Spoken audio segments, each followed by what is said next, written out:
आसाम 50-50 रायजोफोर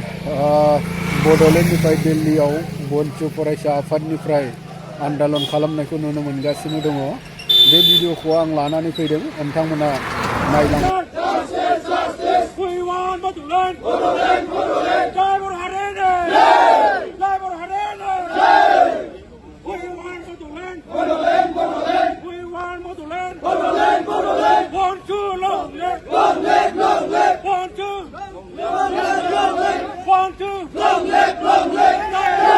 सिमां मुंख्लंफोरनि आद्रा थानाय सिमां आरो बर' माहारियारि फरायसा आफादनि मावनो थांखि लानाय जि सिमां आलादा बड'लेण्ड सेपारेट स्टेट जाय बर'फोरनि बयनिख्रुइबो देरसिन सिमां, बे सिमांखौ दिनै जाफुंसार होनो थाखाय जोङो भारतनि राजथावनि निउ दिल्ली नैबे जन्तर मन्तराव दिनै धरना लानाय जादों। बे धरनानि गेजेरजों जोङो भारत सरकारनो जों मेम'रेन्डाम दैथायहरनाय जाबाय आरो बे धरनानि गेजेरजों जोङो दिनै आलादा रायजो नांगौ होननानै उदां अख्राङावहाय जों बड'लेण्ड सेपारेट स्टेट नांगौ होननानै आरो आसाम स्टेट आसाम डिभाइड आसाम 50-50 होननानै दिनै जों अख्रां गंसे रिंसार होनानै दिनैनि बे जन्तर मन्तराव जोंनि दिनैनि बे धरनाखौ लानाय जादों। बे धरनानि गेजेरजों जोंनि बर' माहारियारि फरायसा आफादखौ दिनै जगदान होनो एबा सापर्ट खालामनो थाखाय जोंहा दिनै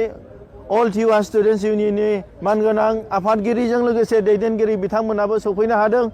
आरो बेजों लोगोसे गार' स्टुडेन्टस इउनियननि दैदेनगिरि बिथांमोनाबो सफैनो हादों आरो अल राभा स्टुडेन्टस इउनियननि दैदेनगिरि बिथांमोनाबो दिनै सफैनो हादों। आरो बे हाबाफारिनि गेजेरजों जोङो दिनै गिबिसिनावनो बर'फोरनो उदां बड'लेण्ड नांगौ, जाय बड'लेण्डखौहाय साफ्रोमबो बर' रायजो राजा बिथांमोनानो दिनै हास्थायो आरो जाय बड'लेण्डआनो बयबो बर' हारिनिनो देरसिन सिमां, बेखौ जों गिबियावनो दाबि खालामदों। आरो बेजों लोगोसे कार्बि आंलं आरो दिमा हासावआव थानाय हाजोआव थानाय बर'फोरखौ एसटि दैखांनांगौ होननानै जों दाबि खालामदों आरो बेजों लोगोसे जोंनो बर'फोरनो आलादा दिनै रेजिमेन्ट नांगौ होननानै भारत सरकारनो जों दैथायहरदों आरो बेजों लोगोसे जोंनि दा आसामाव सोलिबाय थानाय जि 6था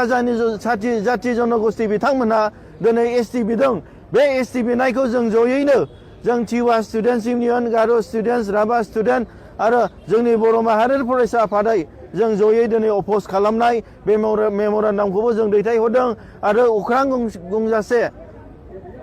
अख्रां गोमजासे दिनै जोङो दिनै बुंदों दे एसटिफोरनो दिनै एसटिफोरखौ आसामाव दिनै प्रटेक्सन होनांगौ आरो 6था जाथि जनगोष्ठीनि एसटि होनो मोना आरो बिथांमोना क्राइटेरिया गैया आरो बिथांमोना थागिबि नङा होननानै जों दिनै मेम'रेन्डाम गेजेरनि गेजेरजों दैथायहरदों। आरो बेजों लोगोसे जोंनाव बर'फोरनो आसामाव आलादा रायजो होनायजों लोगोसे संकसनिफ्राय सदिया बुरलुंबुथुरनि साहा बेजों लोगोसे गुबुन गुबुन ट्राइबेल्सफोरनो जि अट'नमास काउन्सिल दं बिथांमोननोबो जि 6 शिड्युल अट'नमास डिस्ट्रिक्ट काउन्सिल बानायनांगौ आरो बिथांमोननि राव हारिमु, बिथांमोननि धोरोम, आसार खान्थिखौ प्रटेक्सन खालामनांगौ होननानै बनसुनिफ्रायबो जोङो दिनै बिथांमोनखौ सापर्ट खालामदों आरो बिनि गेजेरजों जों भारत सरकारनोबो प्राइम मिनिस्टार, हम मिनिस्टार, भारतनि प्रेसिडेन्टनो जों मेम'रेन्डाम जों दैथायहरनाय जादों। जोंनि दिनैनि हाबाफारिया जोंहा दिनै पारमिसन मोननाय बादियै दिनै बेयो 10थानिफ्राय 11थासिम जानानै थांबाय आरो जिहेतु बनसुनि मावनो लानाय जाय 2022नि 7 तारिख फेब्रुवारियावहाय बै क'क्राझार नोगोराव थानाय जाय मुंख्लंफोरनि जिरायसालि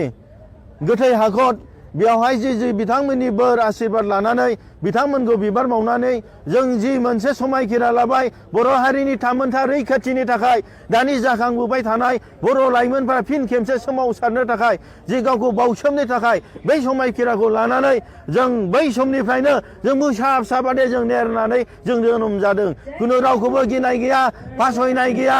रावखौबो जों लाजिनाय गैयालासेनो बर' हारिनि देरसिन सिमां आलादा रायजो सोरजिनायखौ जों मावनो थाखाय जों जानजि खाफ्रादों आरो बे सोमावसारनाया 2022निफ्राय दिनै खेमब्रै जाबाय दिल्लीयाव आरो जेब्लानासिम बड'लेण्ड आलादा रायजोखौ मोना अब्लासिम जोंनि दावहाया थांबाय थागोन जेब्लानासिम दिनै रायजोखौ जोंनो होआ अब्लासिम जोंनि फंबाय बिनानाव बिथांमोनाबो आलादा रायजो बड'लेण्ड सेपारेट स्टेटनि थाखाय दावहा नांबाय थागोन बर' माहारियारि फरायसा आफादा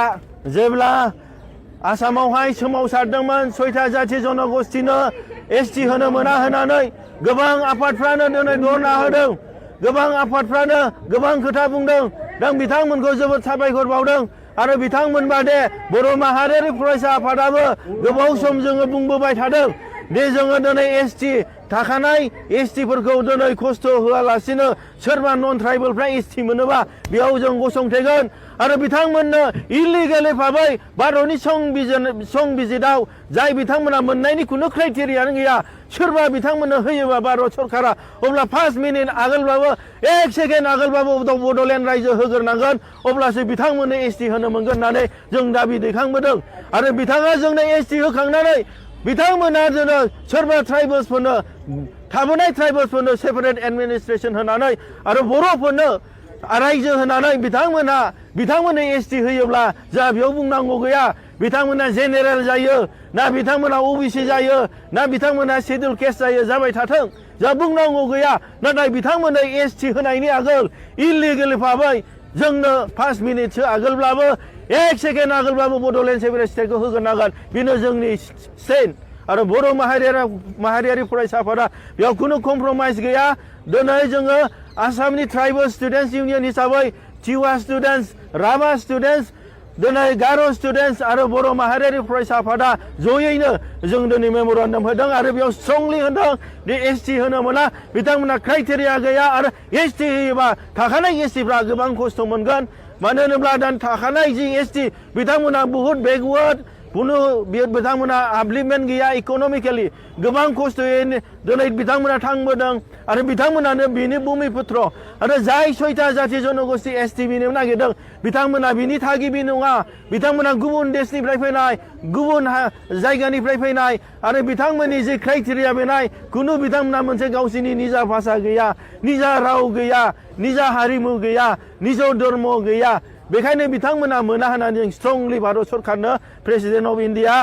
हम मिनिस्टार आरो प्राइम मिनिस्टारनो जों मेम'रेन्डाम दैथायहरनाय जादों नैबे बनसुनि दिल्लीयाव जन्तर मन्तर प्रग्रामनि थ्रुयै लाजिनाय गैया जों सोरनिबा हाखौ जों सेनो बियाखै जों मोननांगौ मोन्थाय जोंहा दिनै आबै आबौ होलांखानाय हा हु जाय जों बर'नि जारिमिन जोंहा दंखायो भारतनि संबिधान बादे आर्टिकेल 2 and 3 आवहाय जि जों आलादा रायजो मोननांगौ जोंहा जि अधिकार दं बे अधिकारखौसो जों दिनै बिनो फैदों आरो बेयावहाय खुनु गिनाय गैया लाजिनाय गैया बेयाव खुनु सोरखौबा जों गिनाय गैयालासिनो जेरै जों मोसा फिसा बादि नेरनानै जोनोम जादों थिग बिदिनो बनसुआ जेब्लायबो जों नेरै जों थांबाय थागोन जेब्लानासिम आलादा रायजोखौ जों मोना अब्लानासिम बनसुआ आलादा रायजोनि थाखाय जों नांबाय थागोन जोङो दिनै जिहेथु जोंहा बर'फोरनो फिसा मोनसे काउन्सिल होबोदों जाय काउन्सिलखौ दिनै 93 आव बिएससि होबोदों 2003 आव बिटिसि होबोदों 2020 आवहाय बिटिआर होबोदों बे काउन्सिला मालाबाबो जोंनि बर'फोरनि डिमान्ड नङामोन जोंनि बर'फोरनि डिमान्डआ जाहैबाय आलादा रायजो सेपारेट स्टेट बड'लेण्ड जाय बर'फोरनि गांनाय उखैनाय बर'फोरनि थामोनथा रैखाथि बर'फोरनि हा हु बर'फोरनि राव हारिमु बर'फोरनि आसार खान्थिखौ प्रटेक्सन होनो हागोन बिसोमोन बड'फा उपेन्द्रनाथ ब्रह्मनि डिमान्ड आलादा बड'लेण्ड सेपारेट स्टेटसोमोन सोरबा एक्स-बेल्टि सोरबा बेल्टिफोरनि डिमान्ड एनडिएफबिफोरनि डिमान्ड सोरबा बर' रायजो राजाफोरनि डिमान्ड बे बड'लेण्ड आलादा रायजोसोमोन बे खुनु काउन्सिल नङामोन नाथाय भारत सरकार आसाम सरकारा जोंखौ थगायनानै फिसा मोनसे काउन्सिल होदों जाय काउन्सिला 93 निफ्राय दिनै 2003 आव बिटिएसि होनानै 2020 आव बिटिआर होनानै बे मालाबाबो बर'फोरनि गांनाय उखैनायखौ सुफुंनो हायाखै जेब्ला जोंनि बर'फोरनि आफादफ्रा आन्दलन खालामदोंमोन बिथांमोनखौ सम गैया बिथांमोनखौ होनो हाथ'वा होननानै काउन्सिल होबोदोंमोन नाथाय बे काउन्सिला जोंनि बर'फोरनि थाखाय मालाबाबो दिनै सन्थुष्ट नङा बिनि थाखायनो बड'लेण्ड सेपारेट स्टेटआ जेब्लानासिम जाया अब्लासिम जोंनि आलादा रायजोआ थांबाय थानांगोन आरो जेब्लानासिम आलादा रायजो मोनगोन अब्लासो बर'फोरनि गांनाय उखैनाय बर'फोरनि आसामाव नासयजानाय दिनै बे एसटि बादे बिजानानै नन ट्राइबेलफोरजों दिनै एसटिफ्रा दिनै खस्थ' मोननो नागिरनाय आसामाव दिनै असमिया भाषा रोङाबा जोंनि ट्राइबेल बर'फ्रा साख्रि मोनै दिनै हा हु सेजानाय गावनि ट्राइबेलावनो गावनि ट्राइबेलनि हायावनो दिनै 6 शिड्युलावनो हक जोंनि ट्राइबेल बेलेन ब्लकआवनो हक दिनै गुबुनफोरजों जों सरकारजों जों होखारजानाय गावनि हायावनो बैफोरबायदि खस्थ' दुखु जों मोनबाय थागोन जेब्लानासिम जों आलादा रायजो मोना गावनि हायावनो जों होखारजागोन गावनि हायावनो जों भाषा रोङाबा साख्रि मोनै असनमान खालामजागोन दिनै बैफोरबादि एसटि बिनाय जोंखौ एसटिनिफ्राय नासयनो नागिरनाय गोबां जेंना जेंसिया जों आलादा रायजो मोनाबा जों जाबाय थागोन बिनि थाखायनो जोंनो न'खरनि पावार हम पावार फाइनान्स पावार हा हुनि अधिकार गासैबो अधिकारखौ नांगोन अब्लासो जोङो दिनै जों थांनानै थानो हागोन बे बुहुम बिखायाव बर' हिसाबै जों बिखा फोरदांनानै जों थांनो हागोन जेब्लासिम जों रायजो मोनगोन नङाबा जों थांनानै थानो हानाय नङा